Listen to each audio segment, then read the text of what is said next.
Evening. My name is Lakshya. My roll number is 2001138, and today I'll be talking about infrastructure.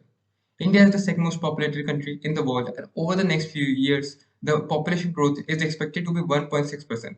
The growth rate of Indian real estate has been at par with the growth rate in population, but still, house remains a dream for more than 78 million people. Also, the trend of nuclear families in India has been increasing, and this has led to the increase in the demand for houses by leaps and bounds. The expansion of villages into towns and towns into cities has also contributed to the increase in real estate demand. India, being a fast developing country, will have to spend trillions of rupees for modernization and expansion of water, electricity, and transportation.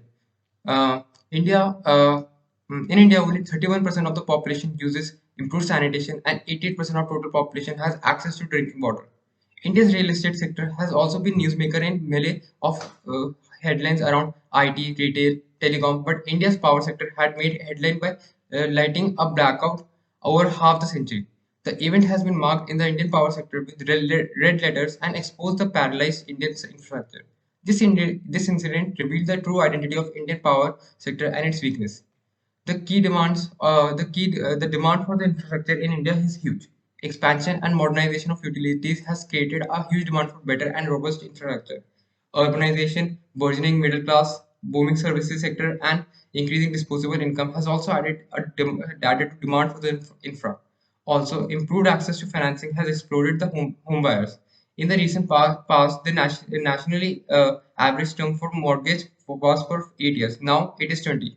There are a number of challenges that our country faces related to infrastructure, like flow of investment for infrastructure has been greatly improved, but still it is an issue. So talking about finance, each infrastructure project comes with huge financial expenditure, and huge financial expenditure brings huge risk and expected returns.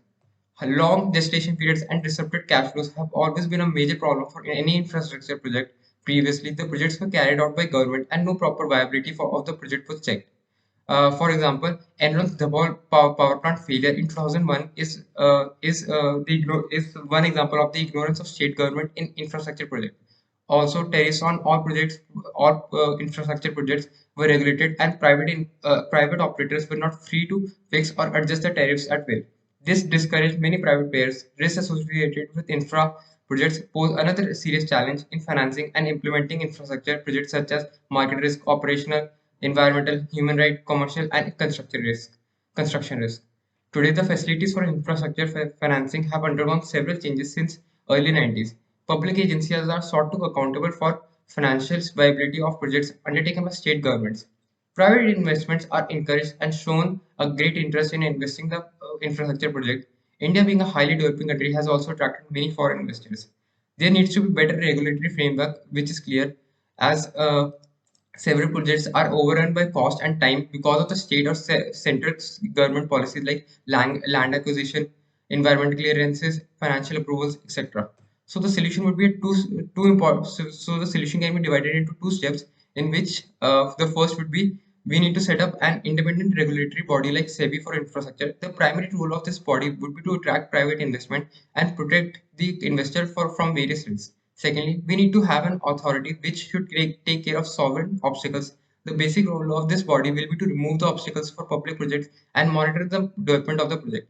The new PPP model, which has shown in the past decade that it has worked, has a lot of potential to carry out various infrastructure projects and provide better infrastructure for each sector. Success stories of Gujarat Solar Innovative Project, Delhi Metro Rail showcase the power of PPP.